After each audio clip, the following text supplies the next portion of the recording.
What's happening, mediocre people of YouTube? How's it going? It's like 7 o'clock at night, and I'm just starting my day because I've been doing night shift stuff. Anyway, this video is inspired by Blue Light Bandit. If y'all don't know who Blue Light Bandit is, please go check out his channel, and I will put a link right here up in the corner there or whatever. Blue Light Bandit, he's a cool dude, man. He's an ex-police officer, and he's been around YouTube and all that for a long time. He's a really cool guy, fit right in with everybody. So if you don't know about his channel, go ahead and click that link and take a look at it. So he inspired this video. In the past, I did a couple of videos that I called it Memoirs of the Wrecking Business. And right now, he's doing some videos talking about, I feel like I'm falling backwards in this chair, talking about his experiences as a police officer. Really cool series, where he said, he felt like some of it was boring, but, to somebody that, isn't a police officer, doesn't know about that lifestyle, none of it's boring. It's all good stuff. So it got me to thinking about, Memoirs of the Wrecking Business, and I told the story earlier. I want to tell it here on film. And it's going to be a couple of stories here because I'm sure I'm going to get wound up about it.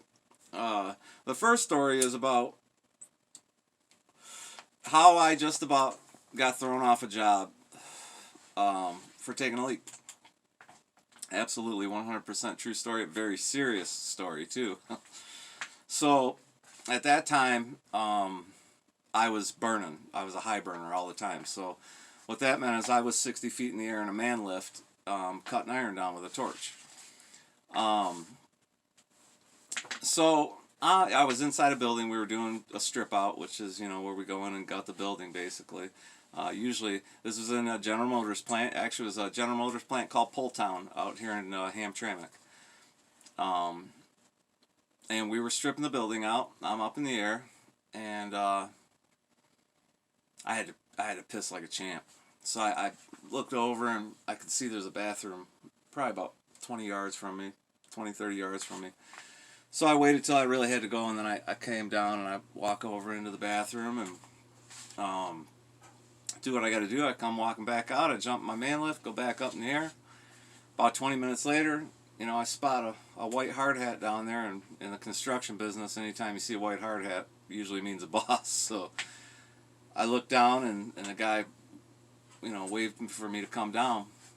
And usually what that means is, they're going to tell you, hey, you're in this area, just want to make you aware of this or that, electrical lines, gas lines, stuff like that. Usually we're already way ahead of that and we're aware of it, but things do pop up from time to time. It was a superintendent for the general contractor on the job, and I come down, and he said, hey man, he goes, did you use the bathroom over there? I said, yeah, why, what's up? And he said, I'm supposed to come over here and escort you out of the building right now. I said, what? What for what? And he goes, for using the bathroom. He said, he goes, you see that guy over there? He goes, that's a plant manager. And he saw you, either he saw you or somebody saw you, and called us about it. Now remember, this was only like 20 minutes before I just used the restroom. So, they were on it, right? He said, listen, man, he goes, there ain't no way I'm going to throw you off this job today for, going to the bathroom. But he said, don't do anything, just hang out here. So I'm hanging out with my ground man, and we're talking. Of course, I'm like, you got to be kidding me. This is fucking the most ridiculous thing I've ever heard, And they were dead serious. Not only that, they wanted to escort me and my ground man off the job, and he didn't even use the bathroom. So I'm watching kind of, and I see my boss shows up, my boss's boss shows up, one of the foremen shows up, probably 6 guys from the general contractor show up, bunch of UAW guys. There had to be 15 guys there, okay? UAW guys, general contractors, demolition company guys. And they're all over there talking, and I can hear some MFing going on and this and that and the other. This went on for like 45 minutes. I'm not kidding. It went on for 45 minutes at least. So finally, I can see here comes the superintendent and my boss walking over. And in the meantime, I can see the high-low drivers bringing porta-johns over, and putting them out. He goes, all right, man. He goes, here's the deal. He goes, don't use their bathrooms anymore. I said, are you for real? I said, I don't care. That's fine, but to throw me out of the building for it, or throw me off the job for it? And he said, yeah, they're serious, And he said, yeah, he goes, it's in your guys. He goes, technically, it is in your guys' contract that you provide your own restrooms, which that's typical of any job. He said, but yeah, this is ridiculous. He goes, but watch your ass. He goes, because he goes, I'm not saying anything, but that guy's, he's going to be watching you. So we were there for another 2 months, and I shit you not, that guy watched me every day for 2 months. Not always constantly, but every time I turned around, he was over there sitting in a golf cart watching what I was doing, just trying to get, to see if I violated any type of rule. There was another, I know that was probably that guy, because I remember one day questions came up about us wearing our respirators and stuff like that. So I don't know what that was all about, but he was full of shit. But the UAW, what you have to understand about the UAW guys was that the way they looked at things is that anytime General Motors or Ford or Chrysler hired outside contractors to come in and do work, the way they saw it, the way they looked at it is, you guys are taking work away from us. Now, we're all union guys too, so we're like supposed to be a brotherhood. Even though we don't belong to the same unions, aren't we like supposed to be in this together, right? No, the UAW was in it for themselves. And, this stuff went on and on. Like I said, that guy watched me and never could get me, and I made it to the end of the job. And, but they see it as we're taking their work away. Now, you build cars for a living, right? I can't build cars, but apparently you can come do my job in the wrecking business, the demolition business, and they have skilled trades guys in those plants too. And there might be a guy or two that has some experience in demolition, but they don't have a 100-man crew that they can bring in that are experienced and not going to kill themselves. And let me tell you something, that happened more than once. More than 10 times, maybe 100 times. That actually happened because the UAW bitched long enough and hard enough to where they allowed them to try it. And there was guys that got hurt, and there was guys that got killed because of that. I've got no sympathy for the UAW. They the UAW, the United Auto Workers Union, is the reason people cringe when they hear the word union. They did it to themselves, and they did it to all of us, The rest of us work for a living. Those guys, let me tell you. I got some other stories about this too. There was, there's so many of them. I got to kind of pick and choose, but I remember I was down at one of the original Ford motor plants in downriver there, and we were taking the buildings down, and we got all the buildings down on the ground, and I was cutting the big iron, any of the iron that the shears couldn't cut, and then there's like little stubs sticking off the concrete, like beams, where they cut them, and I would take my torch and cut them flush to the concrete. Well, the day I started doing that, these two guys are standing over at the fence, and finally break time comes, and I turn my torch off, and I hear him say, hey, what's up, man? And I walk over the fence, I say, hey, how's it going? I don't know these guys. And he's like, you got all them stubs you're cutting off the concrete? I said, yeah. And he goes, that doesn't seem fair because, we've got burners and welders that are out of work. And I said, look, I don't know what to tell you. And I walked away because I knew where it was going. And I didn't want to get involved in it. I always tried to not get involved in that shit because you get involved in it and then you're part of it. And I wanted no part of those UAW guys. Well, sure enough, that day, right after break, I went out, I'm cutting the stubs off. Next thing I know, here comes my boss, Yukon Jack. Awesome, dude. Jack comes out, he says, hey, you got to stop. I said, okay, why? What's going on? And he goes, I don't know, they got guys coming over here. Here we go again. All the trucks start showing up, UAW guys. Okay, so we're going to send a couple of guys over there to cut those stubs off. Okay, whatever. So they send these two guys, and these guys came in every day. About 8 o'clock they'd get there. and they had a little cart with a burning cart on it. They had their torches set up and everything, and they got there about 8 o'clock in the morning, and a lot of times you didn't even see them fire up a torch, but if they did, they might cut one of these stubs off, you know. And 9 o'clock they would go to break. They wouldn't get back from break till 10:30. At 10:30 they come back again. They might cut a stub off or something like that. 11:45, 11:50, gone to lunch. Come back at 2 o'clock in the afternoon. 1:32, somewhere in that area. 1:30, 2 o'clock. And then at 3 o'clock they went home. So they would cut maybe 2 or 3 of these stubs off every day. Where, you know, I mean, I'm not tooting my own horn here. There's no big deal to this. I would cut off 100 of those in a day. You know, it's just that's how fast that goes. But so that's what they did for, I don't know, 6 weeks, until finally one of the 4 skilled trades guys came over and said, "What the fuck are these guys doing over here every day?"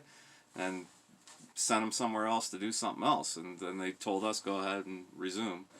And that thing, there's another story I've got. I was working at the Coke battery down at Rouge Steel. It used to be Ford Rouge Steel. The Russians own it now, as far as I know. It's called Severstal. Big steel mill, 2 blast furnaces, slab mill, all that shit. We were taking down the Coke battery. And the deal going into that job, it was they let us know ahead of time that, you know, we're going to come in from time to time.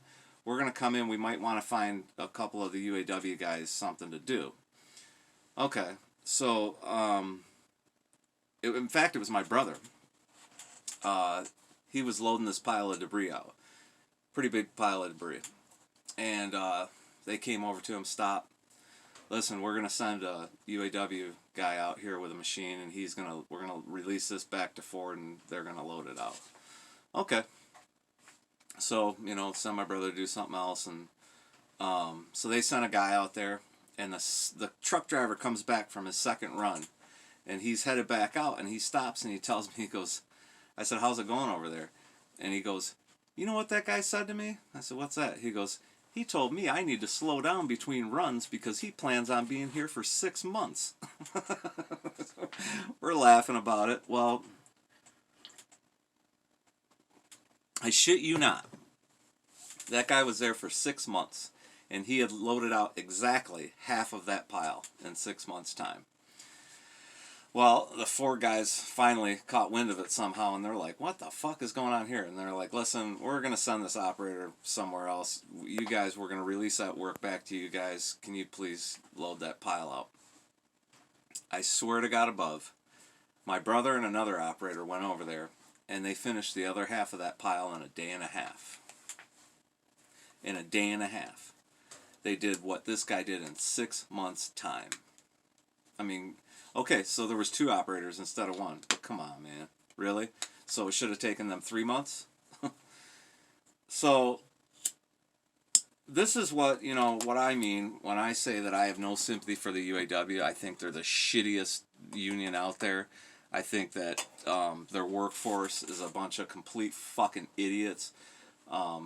Not all of them, of course. I've had friends of mine in the past that are UAW workers and whatnot, and they share a lot of the same feelings I do, and they work for them. But you know, they've gone through it. They've been there long enough where, you know, they were told, "Hey, slow down, slow down." You know, that's their big thing. You guys need to slow down. You know, we've had jobs taken away from us where we actually had the contract, and then the UAW came in and said, "No, we're not going to, you guys," and they took it back and they sent their guys in there. Like I said, there's been times when guys got seriously injured and even killed. And then when that happened, they shut it down and gave it back to us, you know. It's incredible how what those guys got away with for so many years. Now, I really don't, you know, I haven't been in it for about 5-6 years now. But I can't imagine it's changed all that much. It certainly hadn't changed when I was in it 5 or 6 years ago. I know their wages finally changed, which should have happened long ago. And, you know, yeah, it's great when you're making all this money, but eventually Ford and General Motors ran out of money to pay all these guys, you know.